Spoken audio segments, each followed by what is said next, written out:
Welcome to competitive exams. This is 9 part of this paper and this part includes MCQs from general English. So question 81 is Rick prepared the food that they had ordered. Now the question here is whether it is a simple sentence, complex sentence or compound sentence. लेकिन ये भी सवाल है कि इन तीनों में फर्क क्या है। जो सिंपल सेंटेंस होता है वो एक ही क्लास से बना होता है और वही क्लास इंडिपेंडेंट क्लास होता है और पूरा सेंस वही एक क्लास देता है। जो कम्प्लेक्स सेंटेंस होता है उसमें एक इंडिपेंडेंट क्लास होता है और एक या एक से ज्यादा डिपेंडेंट क्लासेस होते हैं और इंडिपेंडेंट और डिपेंडेंट क्लास सबऑर्डिनेटिंग कंजंक्शन के जरिए कनेक्ट होते हैं। जो कंपाउंड सेंटेंस होता है, कंपाउंड सेंटेंस में दो क्लासेस होते हैं और दोनों क्लासेस इंडिपेंडेंट क्लासेस होते हैं और वही इंडिपेंडेंट क्लासेस एक दूसरे के साथ कोऑर्डिनेटिंग कंजंक्शन के जरिए कनेक्ट होते हैं। तो देखते हैं कि इसमें कौन सा right. So the correct option here is option B, complex sentence. Complex sentence जैसा कि हमने बयान किया कि a complex sentence is made up of an independent clause and one or more dependent classes. ठीक है, अब यहाँ पर ये जो है ना कम्प्लेक्स सेंटेंस है, इसमें एक ये क्लास हो गया रिक प्रिपेयर्ड द फूड, दूसरा क्लास दे हैड ऑर्डर्ड और कनेक्ट किस तरह हुए, सबऑर्डिनेटिंग कंजंक्शन के जरिए, and that subordinating conjunction here is that. The next question is, on reaching the destination he met his friend. Acha, which type of sentence here it is? So the correct option A, simple sentence.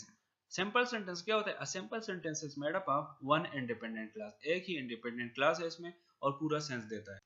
The next question is, he is too tall to walk straight.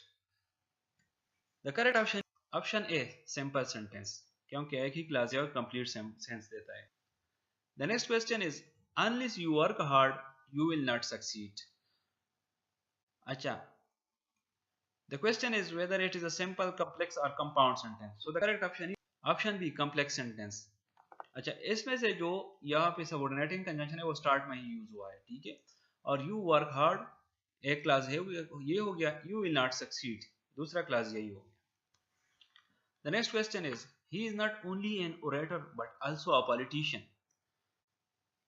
अच्छा, अब दो classes है इसमें, he is not only an orator, ये खुद एक complete sense देता है, बट आल्सो अ फिलोसोफर, ये भी पूरा एक सेंस देता है। So the correct option is option C, compound sentence. ये कंपाउंड सेंटेंस क्या होता है? Compound sentence is made up of two independent clauses and are connected by coordinating conjunction.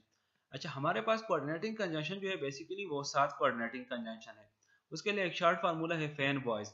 Fan voice से क्या मतलब बनता है? एफ से मतलब बनता है फार, ए से एंड, एन से नार, बी से बट, ओ से आर, वाई से यट और एस से सो।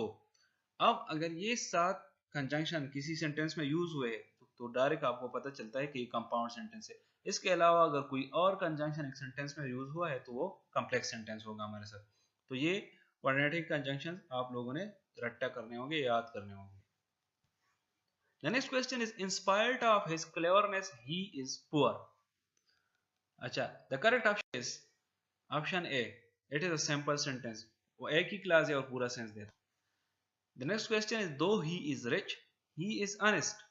अच्छा, अब यहाँ पर इसमें एक कोऑर्डिनेटिंग कंजंक्शन यूज हुआ है, सॉरी एक सबऑर्डिनेटिंग कंजंक्शन यूज हुआ है and that is two. So the correct option here is option B, complex sentence.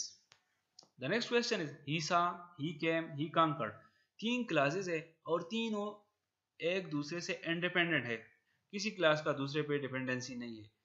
So the correct option here is C, compound sentence. The next question is, after he retired he bought the house. अच्छा, उसका घर का जो खरीदना था वो किस चीज पे डिपेंडेंट था? उसके रिटायरमेंट पे, और यूज हुआ है conjunction after.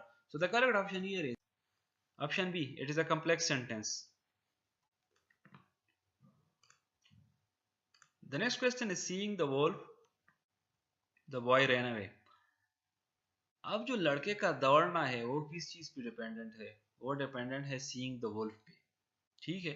So the correct option here option B, complex sentence. Here it is the end of this video.